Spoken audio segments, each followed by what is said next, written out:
అందరికీ నమస్కారం. ఆ భగవంతుని దయ వల్ల ఆ మోంతా తుఫాన్ ప్రభావం ఇవాళ మన తుని నియోజకవర్గంలో తక్కువగానే ఉంది.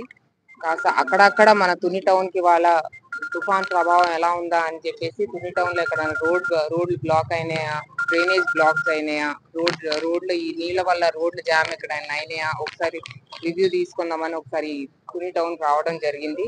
కాకపోతే చూడబోతే తుని టౌన్‌లో ముందు కన్నా ఇప్పుడు చాలా బెటర్‌గా ఉంది కాస్త.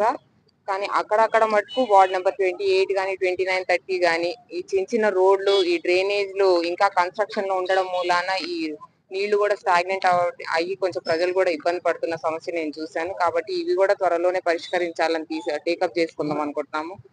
అలాగే మన ఈ తుఫాన్ ప్రభావం వల్ల ఎవరైతే ఏ ఫ్యామిలీస్ అయితే నష్టపోయాయో ఇవాళ ఈ కూటమి ప్రభుత్వం ఎవరైతే రిలీఫ్ సెంటర్స్ కి చేరారో ప్రతి ఒక్కరికి కూడా ₹1000 చొప్పున ఇవ్వడం గానీ, అలాగే ఫ్యామిలీకి 3000 ఇవ్వడం కూడా జరుగుతుంది.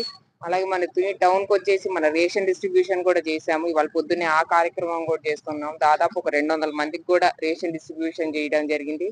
మన 25 కేజీస్ బియ్యం గానీ, అలాగే ఆయిల్ గానీ, ఇది బంగాళదుంపలు గానీ, ఆనియన్స్ గానీ, అలాగే షుగర్ గూడా ఇవన్నీ గూడా బాధితులకి ఇవ్వటం జరుగుతుంది. ముఖ్యంగా మన రెల్లి కాలనీలో కొంచెం దెబ్బతిన్నోళ్ళున్నారు. ఇస్కల్పేటలో దెబ్బతిన్నోళ్ళున్నారు. ఇలాగా 200 కుటుంబాలు కూడా దెబ్బతిని ఉన్నాయి కాబట్టి వాళ్ళందరికీ కూడా రేషన్ అనేది ఇవ్వడం జరిగింది. అలాగే ఇప్పుడు ఈ రోడ్ బ్లాక్స్ ఈ సమస్య కూడా ఇందాకే కమిషనర్ గారితోటి, చైర్మన్ గారితోటి, మన తుని టౌన్ నాయకులతోటి కూడా మాట్లాడి సంప్రదించి ఎక్కడ వాటర్ స్టాగ్నెంట్ గా లేకుండా చెట్లు కూడా ఎక్కడన్నా కూలిపోతే అవన్నీ కూడా ఇమీడియట్ గా క్లియర్ చేయవలసిందిగా నేను వారందరికీ కూడా డైరెక్షన్స్ ఇవ్వడం జరిగింది.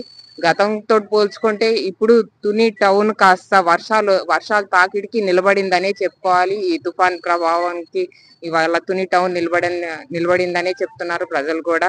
అందరూ కూడా కూటమి ప్రభుత్వం చేసిన సహాయ సహకారాలు కూడా ప్రజలందరూ కూడా మెచ్చుకోవడం జరుగుతుంది.